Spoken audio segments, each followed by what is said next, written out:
arguments about its efficacy. There is no need to see the hand of God in this evolving pattern of behavior, unless you can show explicitly that evolution, allied with intellect, is an inadequate foundation for morality. You have no right to import the concept of God in the third of his disguises.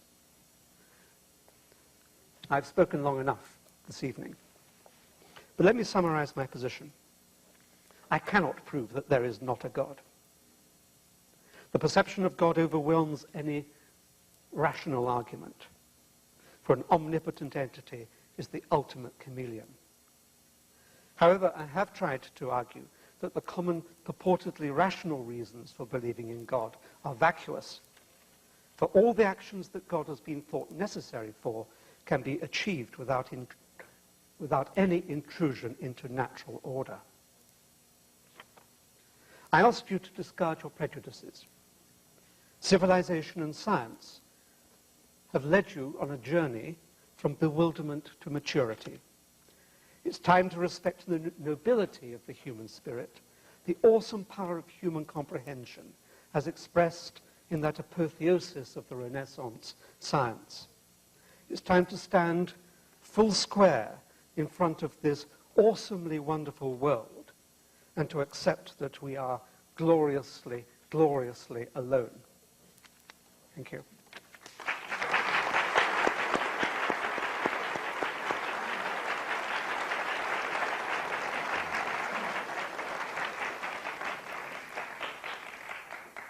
Dr. Craig, you have 9 minutes for your rebuttal. You remember I said in my first speech that Dr. Atkins needed to give us some evidence against the existence of God. And I noticed a discernible lack of such evidence in that opening speech. He gave us refutations of my arguments, but he provided no argumentation whatsoever that God does not exist. And he's got to do that if he's going to convince us of atheism. Kai Nielsen, who is an atheist philosopher, recognizes this point. Nielsen says, to show that an argument is invalid or unsound is not to show that the conclusion of the argument is false. All the proofs of God's existence may fail, but it may still be the case that God exists. In short, to show that the proofs do not work is not enough by itself. It may still be the case that God exists. So at best, Dr. Atkins has simply left us with agnosticism tonight. He hasn't given us any good reason in that opening speech to think that God does not exist. Now, he did make a couple of general comments about the nature of explanation. He said that we should prefer simpler explanations to more elaborate ones, and I would agree, all things being equal, that's true. And I would say that theism is a simple explanation in that it provides a unifying view of the world that explains a vast range of data, scientific, historical, ethical, and personal. He says, but it's just intellectual laziness to conclude to the existence of God, to say that God is the reason or the explanation for something. But notice that many of the arguments that I gave tonight were deductive arguments. That is to say, if the premises are true, then the conclusion logically follows. Whether you like it or not, whether you regard it as explanatory or not, is irrelevant. In a deductive argument, as long as the premises are true and the logic is valid, the conclusion is inescapable. And therefore, he's simply got to dispute my premises. It's not enough to simply say that God is not a good explanation. So let's look then specifically at the case that I laid out for the existence of God. First, my argument from the origin of the universe. Notice that he actually agrees with my two premises, that whatever begins to exist has a cause, and secondly, that the universe began to exist. Why then does he conclude that the universe does not have a cause? Well, did you catch how radical his view is? Because he doesn't really believe the universe exists. On Dr. Atkins' view, nothing exists. So it's not that something came out of nothing. He literally believes nothing exists. As he writes in his article, we, like mathematics, are elegant, self-consistent reorganizations of nothing.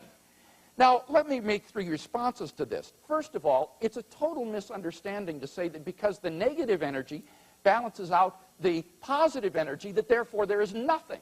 That's as illogical as saying that because I have a certain amount of debts and I have a certain amount of money, that therefore I have zero money. It's just illogical. Even if on balance it balances out to nothing, There's still negative energy and positive energy. It doesn't mean that nothing exists. Secondly, I would point out that you still need a productive cause for the universe, even if it's the case that you don't need a material cause for the universe. Christopher Isham, who is the leading quantum cosmologist of Great Britain, points out in his article, Cosmos and Creation, there is still a need for ontic seeding to produce the energy, even if on balance it is not. So you still need to have an ontic seed, a beginning, a cause, to bring the positive and negative energy into being, even if on balance it's not. But finally, as I say, his solution, I think, is simply absurd. His solution is that nothing exists. And that's simply absurd. I at least exist. As Descartes said, even when I doubt that I exist, who is there to do the doubting? I doubt, therefore I am. There must be something that exists. So I hope you understand how radical this alternative is. If honestly, the alternative to belief in the existence of God is to say that nothing is real, nothing exists, then I say let those who decry the irrationality of belief in God be henceforth forever silent, because nothing could be more irrational or implausible than that. Now, what about my second argument from the complex order in the universe? Here he raised three questions. First, he says, there are problems of probability here. In a lottery, any person's winning is improbable, but somebody has to win. The analogy is a bad one. It's not the improbability of just any universe existing. That's right, any universe is equally improbable. It is the specified improbability of a life-permitting universe existing. The analogy would be a lottery in which there's a billion black balls and one white ball, and you have to reach in and pick out a ball. Now, any single ball you pick is equally improbable, but it is overwhelmingly more probable that whichever ball you pick, it will be black rather than white. In the same way, given the fine-tuning of the initial conditions of the universe, it is vastly more probable that the universe should be life-prohibiting. What is his explanation for the life-permitting universe that exists? Well, he gives two speculations. First, he says, maybe there is only one physically possible universe. It has to be this way. I think that sort of a theory of everything is simply not a credible alternative. P.C.W. Davies says, and I quote, there is absolutely no evidence in favor of it. Even if the laws of physics were unique, it doesn't follow that the physical universe itself is unique. The laws must be augmented by cosmic initial conditions. It seems then that the physical universe does not have to be the way it is. It could have been otherwise. So we have to have an explanation for why we are balanced on this knife's edge that permits our own existence. Secondly, though, he says you could have many parallel universes. Let me just make 3 points about this. First, this is a metaphysical hypothesis, not a scientific one. And as such, it's no better than a divine designer. In fact, Occam's razor would say that a divine designer is simpler because instead of positing an infinite number of randomly ordered parallel worlds, you posit one single designer, and that is a simpler hypothesis and therefore to be preferred. Secondly, there is no known way for such a collection of parallel universes to be formed. We've already seen that Dr. Atkins' scenario of universes tumbling into being from prior mathematical points is self-contradictory. Third, the mechanisms that have been suggested for forming parallel universes still require fine-tuning in order to get the mechanism generated for making these parallel worlds, so that fine-tuning isn't escaped. Finally, there is no independent evidence for parallel universes, but there is for God, such as the moral argument. So let's turn to that moral argument then. Notice that he admits that without God there are no objective moral values. He writes in one of his works, science shows us that there can be no moral distinction between an administered poison and one that the body itself has slowly generated. Do you understand what he's saying? There's no moral distinction between poisoning someone deliberately and that person dying of natural causes. Now, I hope that Dr. Atkins and his wife are happily married, because if she believes that, then if I were he, I'd start eating in restaurants. I think that on a serious note, it's evident that there is a moral distinction between deliberate murder and just dying a natural death. As John Healy, the executive director of Amnesty International, recently wrote in a fundraising letter, he said, I am writing you today because I think you share my profound belief that there are indeed some moral absolutes. When it comes to torture, to government-sanctioned murder, to disappearances, there are no lesser evils. These are outrages against all of us. So if you agree with me that there are objective moral values, then I think you should also agree that God exists as their foundation. Dr. Atkins did not address the historical evidence from the empty tomb, the appearances of Jesus, and the origin of the disciples' faith for the resurrection of Christ, which provides miraculous evidence of God's existence, nor did he address the immediate experience of God.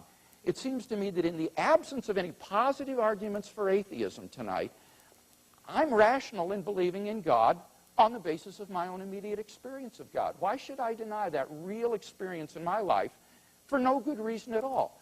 So in the absence of positive arguments for atheism, I think I'm perfectly rational and within my rights to stick with my belief in the existence of God.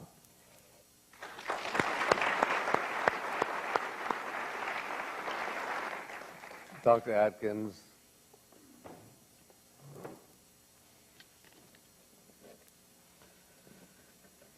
It seems to me that the challenges for those who propose the more complicated explanation have to present their arguments unless they accept the simpler one.